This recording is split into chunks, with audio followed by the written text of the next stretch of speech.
1, 2. Hey guys, this is Justin and welcome to my channel where it's all about photos, videos, and camera stuff for beginners. And today we're going to talk about 5 camera accessories that every beginner needs. So start learning right now by subscribing and hitting the bell button beside to get notified every time I post a video. So what are your favorite accessories? Leave a comment below and everything in this video will be linked down in the description as well. So let's get started.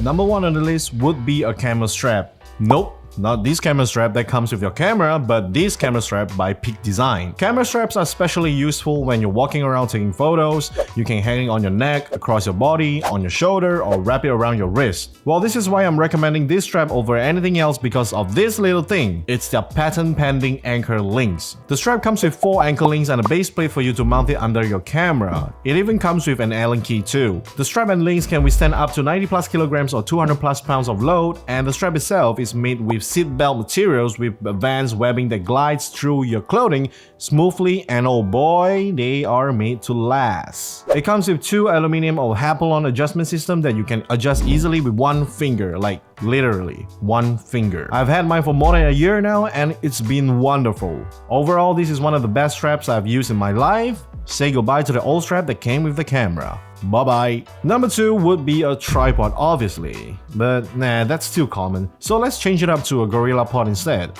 Yep, you heard me, GorillaPods. I've got 2 small ones, 1 regular and 1 giant one, just to show off. You can use it vlog style like Casey Neistat, fold it to be really flat on the ground, wrap it on a pole or your arms. You can never have too many GorillaPods because there are tons of uses for them, and to be honest, you just have to be a little bit creative. Anyway, I'm only here to talk about the one from Joby, the Joby 5K. Joby makes great GorillaPods and they do come in different sizes like the 325, 500, 1K, 3K and 5K. The main reason why I've got this is because of its ball head. It's interchangeable, which means I can use this ball head with other tripods, and also it comes with a nice universal quick release plate. This is especially helpful if you have multiple tripods around, and it makes everything so easy because you don't have to swap out the quick release plate anymore. The knobs are rubberized, tight and precise for both 360 pannings. Well, you can get the 3K version that's usually more than enough. However, Joby's are expensive, but still, it's a good investment. You can always get the generic brand's GorillaPods, but they don't last long and they get loose after multiple uses. Not really recommended though. I'll link to both 3K and 5K in the description below, as well as the tripod that I'm using right now just in case you want to check it out. So before we continue, I just want to say thank you and do subscribe to my channel if you're enjoying what you're seeing so far. Thanks. And number 3 would be a basic camera cleaning kit. Although it's important to take good pictures, but oftentimes we neglect the part where our cameras need cleaning. This is especially true if you're living in a part of the world where it's humid, wet, sand, and generally not that clean. And for that, I have something cheap from Wolfgang. It comes in a circular box that I already threw away, and inside it has a brush, a cleaning solution, a cloth that I've replaced, and also a blower that I have replaced as well. I would say the most important thing in this cleaning kit is the blower and the microfiber cloth. The blower is especially useful for cleaning the lens because it's best if you don't touch the lens with your bare fingers. It might get smudged because sometimes our fingers get oily without us noticing it. It might have dirt and probably something that will make your tummy go boo-boo. If that happens, then blow first into your lens and then breathe a little bit onto it,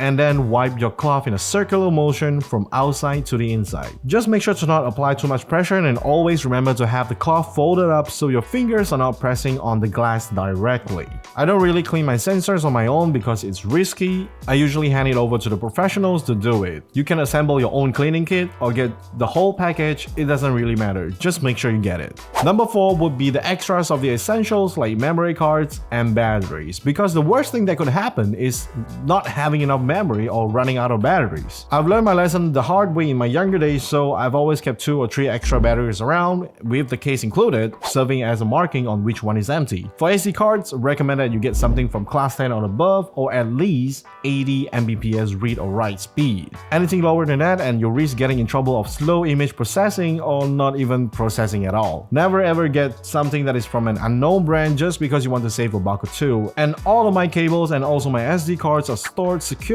in a compact cheap case like this one. Nothing special about it, but it's matte black, so I gotta get it. Soft interior with a mesh on one side for cables, Allen keys and stuff like that. And all of the items mentioned above wouldn't be complete without a camera bag, which is number 5 on the list. I've had multiple bags in the past, like the one from Canon, Lowepro Streetline HS 180 lifestyle camera bag, and more. But finally, I've settled on this Advanced Camera Messenger Pixie Black bag from Manfrotto. It's lightweight with tons of compartments and expandability with removable dividers. I've always carried a notebook around and it fits perfectly.